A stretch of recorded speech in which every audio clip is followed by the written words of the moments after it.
ምን አይነት ህዝብ ምን አይነት ጽናት ነው? ዓለም በጦርነት ስጋት ስትሸበር የኢራን ህዝብ ግን ለታሪክ የሚበቃ እጅግ አስገራሚና ጀግንነት የተሞላበት ተግባር እየፈጸመ ይገኛል። ብሬኪንግ ፓኪስታን እንግዲህ ዓለምን ሴቭ አድርጋለች። ትላንትና በፓኪስታኑ መሪ ቀርቦ የነበረው የተኩስ አቁም ስምምነት ፕሮፖዛል በሁለቱም በኩል ተቀባይነት አግኝቶ ትላንት ሌሊት ተረኛ ሳውዲ አረቢያ ነበረች። እጅግ ከባባድ ጥቃት ተሰንዝሮባታል። በኢራን ምን አይነት ጉዳት እንደደረሰና የሳውዲ ነዋሪዎች ምን አይነት ሌሊት እንዳሳለፉ በቪዲዮ አሳያችኋለሁ። ምን አይነት ህዝብ ምን አይነት ጽናት ነው? ዓለም በጦርነት ስጋት ስትሸበር የኢራን ህዝብ ግን ለታሪክ የሚበቃ እጅግ አስገራሚና ጀግንነት የተሞላበት ተግባር እየፈጸመ ይገኛል። ትራምፕ ታሪካዊ ስፍራዎችንና መሰረተ ልማቶችን አወድማለሁ ብለው በመዛታቸው ጀግኖቹ ፋርሶች መሰረተ ልማታችን ህልውናችን ነው በማለት በኃይል ማመንጫዎችና በድልድዮች ላይ የሰው ጋሻ ሆነው ቆመዋል። በተለይ በአህዋዝ ድልድይ ላይ የታየው የህዝብ ሰንሰለት ጥቃት ከደረሰም አብረን ለፍ የሚል ታላቅ ወንድማዊ ቁርጠኝነት የታየበት ነው። ይህ እንቅስቃሴ በሲቪል ተቋማት ላይ የሚፈጸም ጥቃት የጦር ወንጀል መሆኑን ለዓለም ለማሳየት የተወሰደ የመጨረሻ አማራጭ ተብሏል። የእናንተ ስሜት ምንድነው? ኮሜንት ላይ አሳውቁኝ። በቀጣይ የሚፈጠሩ አዳዲስ ጉዳዮችን ይዤላችሁ መልሳለሁ። ፎሎ ማድረጋችሁ እንዳይረሳ። መልካም ጊዜ። ብሬኪንግ ፓኪስታን እንግዲህ ዓለምን ሴቭ አድርጋለች። ትላንትና በፓኪስታኑ መሪ ቀርቦ የነበረው የተኩስ አቁም ስምምነት ፕሮፖዛል በሁለቱም በኩል ተቀባይነት አግኝቶ እንግዲህ ከትላንትና ጀምሮ የተኩስ አቁም ለሁለት ሳምንት የሚቆይ ተኩስ አቁም ስምምነት ተደርጓል ኦር ተቀብሎታል የሚል ነገር እየተነገረ ነው ያለው። በኢራን በኩል እንግዲህ ለቀረበላት ፕሮፖዛል መጀመሪያም ጥቃት ደርሶብኝ ነው እዚህ ጦርነት ውስጥ የገባሁት፣ ስለዚህ እና አሜሪካ ጥቃት ማድረሳቸውን የሚያቆሙ ከሆነና እዛ ላይ ጋራንቲ የሚሰጡኝ ከሆነ ሲስፋየር ለማድረግ ኦር ተኩስ አቁም ለማድረግ ችግር የለብኝም ብላ ለፓኪስታን መልሳ ነበረ ትላንትና። ይህን እንግዲህ ዶናልድ ትራምፕ ተቀበለው እንግዲህ ጥቃቴን አቁሜያለሁ ብሏል። ጥቃት ማቆምና እንዲሁም ደግሞ ለሁለት ሳምንት እንግዲህ ኢራን ላይ የሚደርሱ ማንኛውንም አይነት አታኮችን በእስራኤል በኩል የሚኖሩ አታኮችን ለማስቆም ፕሮሚስ መግባታቸውን ተከትሎ ነው እንግዲህ ይህ ስምምነት የተኩስ አቁም ስምምነት የተደረገው። በአሜሪካ ትራምፕ እንግዲህ በኦፊሻል ስቴትመንታቸው ተኩስ አቁም ስምምነት ማድረጋቸውና እንዲሁም ደግሞ የፓኪስታንን ፕሮፖዛል መቀበላቸውና እንዲሁም ደግሞ የሆርሙዝ ሰርጥ እንደሚከፈት ፕሮሚስ ገብተዋል። ኢራን በበኩሏ መጀመሪያም ሆርሙዝ ሰርጥን የዘጋው ጥቃት ስለደረሰብኝ ነው፣ ሰው ጥቃት የሚቆም ከሆነ ሲስፋየሩን እቀበላለሁ ብላለች። እንዲሁም ስትሬት ኦፍ ሆርሙዝን አንደር ኢራን ኮንትሮል እንደምትከፍተው ተናግራለች።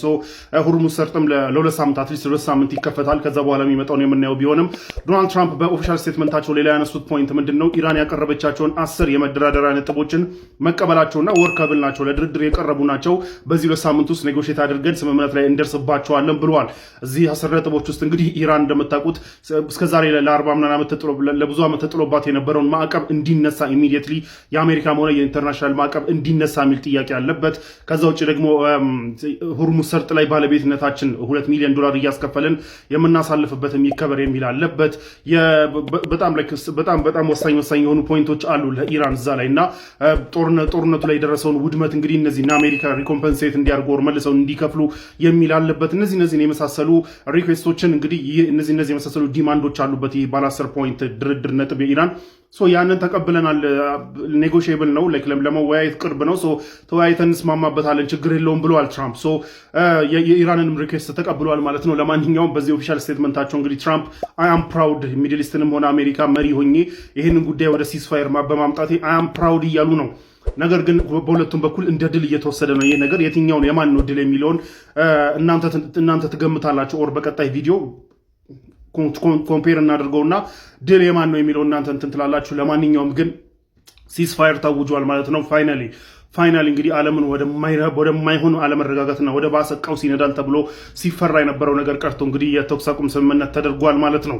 ትላንት ሌሊት ተረኛ ሳውዲ አረቢያ ነበረች። እጅግ ከባባድ ጥቃት ተሰንዝሮባታል። በኢራን ምን አይነት ጉዳት እንደደረሰና የሳውዲ ነዋሪዎች ምን አይነት ሌሊት እንዳሳለፉ በቪዲዮ አሳያችኋለሁ። በሌላ በኩል ደግሞ እስራኤል ለኢራን ነዋሪዎች ያስጠነቀቀችውን ማስጠንቀቂያና ሌላ ተጨማሪ አንድ ዜና ይዤላችሁ መቻለሁ። እስከ መጨረሻ ኮፒ ሊንክ እያደረጋችሁ አብራችሁን ቆዩ። ከላይ የምትመለከቱት የኢራን ከባባድ ሚሳኤሎች እንግዲህ አንድ ላይ ሲጓዙ የምትመለከቱት ወደ እስራኤል ያስወነጨፈችው እንዳይመስላችሁ ወደ ሳውዲ አረቢያ በትላንትናው ሌሊት ላይ ያስወነጨፈችው ሲሆን በዓለም ላይ በግዝፈቱ በአራተኛ ላይ የተቀመጠው የፔትሮ ኬሚካል ኩባንያን ሙሉ ለሙሉ አውድመዋለች በሳውዲ ውስጥ። እሱ ብቻ አይደለም፣ ከላይ አንድ ቪዲዮ ልጋብዛችሁ፣ እሱን እያያችሁ ሌላ ዜና ልንገራችሁ። ከላይ የምትመለከቱት ቪዲዮ ማለት ነው በትላንትናው ዕለት የኢራን ሚሳኤሎች ወደ ሳውዲ ሲመጡ አስፈሪ ከመሆናቸው የተነሳ በርካታ የሳውዲ ነዋሪዎች ወይም የሳውዲ ህዝቦች ሲሯሯጡና ሲረበሹ ነበረ። በተጨማሪ አሁን አልጀዚራ በሰበር ዜና ያሰማው ሌላ ዜና አለ። ሳውዲ አረቢያን ከባህሬን ጋር የሚያገናኘው ትልቁ ድልድይ በኢራን ጥቃት ሊሰነዘርበት ማስጠንቀቂያ ስለተሰጠ በስጋት ምክንያት ሙሉ ለሙሉ ስራውን አቁሟል። በዚህ ሰዓት የሳውዲ ምላሽ ምን ይሆናል የሚለው እንግዲህ ሁሉንም ያሰጋ ወይም ደግሞ ሁሉም በጉጉት እየጠበቀው ያለ ዜና ሆኗል። ከሰዓት በኋላ ወይ የሳውዲ የውጭ ጉዳይ ሚኒስትር ወይም ደግሞ መሐመድ ቢን ሰልማን ወጥቶ መግለጫ ያወጣል ተብሎ ይጠበቃል። የሚያወጡ ከሆነ ወዲያው አደርሳቸዋለሁ። ወደ ሌላኛው መረጃ ልደፍ።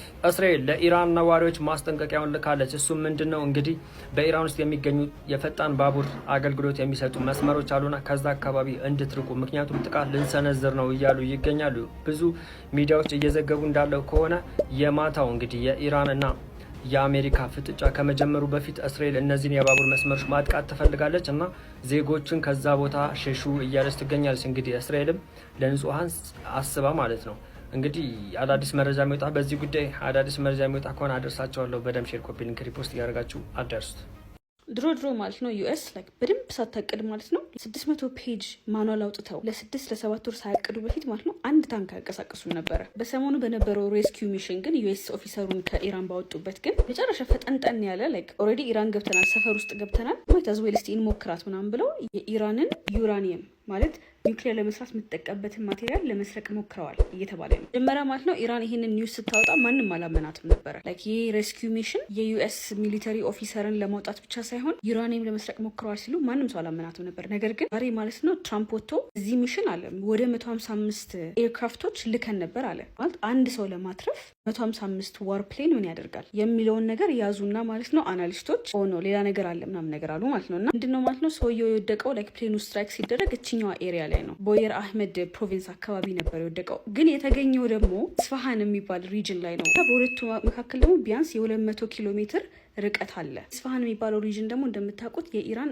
አንደኛው ኒውክሊየር ሳይት ነው እና ከዛ ገብተው ዩራኒየም ሊሰርቁ ነበር ነው የሚባለው። ሁላ ኢራኒያን ባለበት ቦታ እንዴት ነው ዘሎ ዘይደው የደረሰው ነው የሚባለው ማለት ነው። እና ሌላ አጀንዳ እንዳላቸው ራሱ የምታውቁት ማለት ነው 155ቱ ፕሌኖች መሀል የተለያየ አይነት ስራ የሚሰሩ ፕሌኖች አሉበት። ለምሳሌ ስፔሻል HC 130 ስፔሻል ኦፕሬሽን ኤርክራፍት አለ፣ ሄሊኮፕተሮች አሉ፣ የተለያዩ አይነት ድሮኖች አሉ ምናምን። እና ምንድን የተባለ ያለው አሁን አሜሪካ ማለት ነው 2 ሄሊኮፕተሮች አውድም ያለው ብላ ነበር። አልነሳለኝ ጭቃ ያዘብኝ ለዛ አወደምኩት ምናምን ሲሉ ነበር። ግን ትንሽ ቆይቶ ምንድን ያሉት ሴንሲቲቭ ኢንፎርሜሽን ስላለው ነው ያወደም ነው ምናምን ነገር እያሉ ነው። እና አናሊስቶች ምንድነው እያሉ ያሉት ሁለት ነገር ነው አሉ። አይዘር ይሄ ነገር ከ5 ወር ምናምን በፊት ቅዶ በቃ የሆነ ሰው ኢጀክት ያደርግና ሬስኪው ኦፕሬሽን ብለን ገብተን ዩራኒየሙን ለመስረቅ እንሞክራለን፣ ወይም ደግሞ ጀስት ሰውየው ወደቀና አክሲደንት አለ በቃ ኦልሬዲ ገብተናል፣ አንዴ እግራችን ረግጧል፣ እስቲ ይችን የምንሞክራት ምናምን ብለው ሞከሩት እየተባለ ነው። እና ምንም ያልተሳካ ነገር ነው የሞከሩት ምናምን እያሉ ነው ኢራንያኖች። እና እዛም ነው ማለት ነው በቀደም ትራምፕ ዊጋትን ብሎ ትዊት ካደረገ በኋላ ልክ 24 ሰዓት ሳይሞላው ማለት ነው እኛውን ቴክስት የጻፈው ማለት ነው ኢንትዊት የጻፈው ማለት ኦፕሬሽኑን ፌል ማድረጉን ሲገባው በጣም ዴስፕሬት ሆኖ እንደዚህ ከፕሬዚደንት የማይጠበቅ ነገሮች ይጻፈው ማለት ነው። እና እንደዚህ የተባለ ነው። ሀሳባችሁን ኮሜንት አስቀምጡልኝ። ከዚህ በፊት በነበረው ቪዲዮ ላይ እንግዲህ በፓኪስታን ቀርቦ የነበረው የተኩስ አቁም ስምምነት ፕሮፖዛል ተቀባይነት እንዳገኘ ነግራችሁ ነበር በሁለቱም በኩል አሁን ይህ ለእኛ ድል ነው እየተባለ ነው። ሶ ኮምፔር እናድርገውና ድል የማን ነው የሚለው እናንተ ወሰኑት። ናው ድል ነው ለማለት መጀመሪያ ከዚህ በፊት እንደነገርኳችሁ የጦርነቱን ጎል ማወቅ ይጠይቃል። ዶናልድ ትራምፕ ይህንን ጦርነት የጀመሩት ምን አስበው ነው? አንደኛ የኢራን መንግስት ሙሉ ለሙሉ ቀይሮ የራሳቸውን መንግስት የማስቆም የራሳቸውን መንግስት የመሾም ሀሳብ ይዘው ነው ዶናልድ ትራምፕም ሆኑ እስራኤላውያን ይህንን ጦርነት የጀመሩት። በኢራን በኩል ደግሞ ይህንን ዓላማቸውን ማክሸፍ ነው። በኢራን በኩል የነበረው ጎል ወራሪ ሲመጣ ሁሌ እንግዲህ ወራሪን ማባረር፣ አገርህን እንዳይወራ አድርገህ ማባረር ነው። ራሱን የሚከላከል ሰው ፋይናል ጎሉ ይሄ ነው። ለማንኛውም ግን እዚህ ጋር ክሊርሊ እያየን እንዳለ ነው እንግዲህ የኢራን መንግስት አልተገለበጠም። አሁንም የኢራን ኢስላሚክ ሪቮሉሽነሪ መንግስት ነው አሁንም ያለው፣ ኢስላሚክ ሬጂሙ ነው ያለው። ከዛ መንግስት ጋር ነው የተደራደረው። ትራምፕ አጠፋዋለሁ፣ ሌላ ሾምበታለሁ፣ ቀላል ነው ብለው የገቡበት መንግስት ነው። ከዛው መንግስት ጋር ነው እየተደራደሩ ያሉት። ከሌላው ሆሚኒ ጋር ነው እየተደራደሩ ያሉት እና ምንም አይነት ያሳኩት ነገር የለም። ዓላማቸውን እንደውም በየጊዜውም ቢቀያይሩ በየጊዜውም ዓላማቸውን ሊያሳኩ አልቻሉም። ሁርሙዝ ሰርጥን ራሱ በጉልበት ሊያስከፍቱ አልቻሉም። እና ይህ ሁሉ ነገር አለ። ዶናልድ ትራምፕ እንደ ድል ቢቆጥሩትም በምንም ወይ ድልነት የሚያሳይ አይደለም ለእኔ ፎርሚ። እናንተ ሀሳባችሁ መስጠት ትችላላችሁ። ዶናልድ ትራምፕ ያሰቡትን ዓላማ በሙሉ ሳያሳኩ ነው የወጡት። በኢራን በኩል ደግሞ እንግዲህ እንደምታውቁት ሙሉ ለሙሉ ሬጂሙ እንዳይወድቅ አድርገው ተከላክለዋል። ሀገራቸውን ከወረራ ተከላክለዋል። የአሜሪካ ኢንትረስት ኢምፖዝ ሳይደረግበት መንግስታቸው ተገልብጦ የአሜሪካ ፑፔት የሆነና ለአሜሪካ ነዳጁን የሚያስረክብ ልክ እንደ ቬንዙዌላ ለአሜሪካ ነዳጁን በየቀኑ የሚያስረክብ የሚገብር መንግስት ሳይሾምበት ያንን አግሬሽን ሙሉ ለሙሉ ተከላክሎ መንግስቱንም ሀገሩንም ግዛቱንም ጠብቆ እስካሁን ድረስ ቆይቷል። እስከ መጨረሻዋ ሰከንድ ድረስ እንግዲህ የአሜሪካን ትሬትም ማስፈራሪያም ሆነ ጥቃት ሳይበግረው እንግዲህ እስከ መጨረሻው ሰከንድ ድረስ ቆይቶ ለዚህ ድርድር በቅቷል። በኢራን በኩል እንግዲህ ኢራን ወራሪዎችን ሙሉ ለሙሉ አላማቸውን አክሽፍ ያለው ሰው ይህ ለኔ ድል ነው እያለች ነው። በሌላ በኩል ደግሞ ዶናልድ ትራምፕ እንግዲህ ኦፊሻል ስቴትመንታቸው ላይ ሜንሽን እንዳደረጉት የኢራንን 10 የድርድር ነጥቦች እንደሚቀበሉና ለመደራደር ቅርብ ናቸው፣ እንደራደርባቸዋለን ማለታቸው ራሱ ድል ነው። ምክንያቱም ኢራን እዛ 10 ፖይንቶች ውስጥ ለምሳሌ ለረጅም ዓመት ተጥሎባት የነበረው ሳንክሽን እንዲነሳላት ማዕቀብ እንዲነሳላት ዲማንድ አድርጋለች። ሰው ያንን ከተቀበሉ ለኢራን ትልቅ ድል ነው። በሌላ በኩል ሁርሙዝ ሰርጥ ከዚህ በኋላ ባለቤትነቱ የኔ ነው፣ ሰው $2 ሚሊዮን በየመርከቡ አስከፍላለሁ፣ ሰው ይህ ሊከበርልኝ ይገባል ብላ እዛው ፖይንት ላይ አለ። እንግዲህ ይህንን የሚቀበሉ ከሆነ ይህም ድል ነው። በሌላ በኩል ደግሞ በጦርነቱ የወደመብኝ ንብረት መልሳችሁ ኮምፐንሴት ልታደርጉኝ ይገባል፣ ልከፍሉኝ ይገባል የሚል ዲማንድ አለበት። የኢራን ዲማንዶች ባይተወይ በጣም ኃይለኛ ዲማንዶች ናቸውና እነዛን ዲማንዶች ተቀብለናል ብለዋል ትራምፕ። ተቀብለናል፣ ለድርድር ቅርብ ናቸው፣ በዚህ 2 ሳምንት ውስጥ ድርድር ላይ እንደርስባቸዋለን፣ ቀላል ናቸው፣ ለድርድር ቅርብ ናቸው ብለዋል ትራምፕ። ኢራን አንደኛ ወራሪዎች ይዘውት የመጡትን ዓላማ ሙሉ ለሙሉ አክሽፋለች። የወራሪዎች ፑፔት መንግስት ወር ባንዳ መንግስት ሳይቋቋምባት ያንን ሙሉ ለሙሉ እስከ መጨረሻው ሌቭል ድረስ እስከ መጨረሻው ፖይንት ድረስ እንግዲህ ተከላክላ አክሽፋለች። በአሜሪካ በኩል ግን አስቦት የነበረውን ዓላማ ሙሉ ለሙሉ አላሳኩም።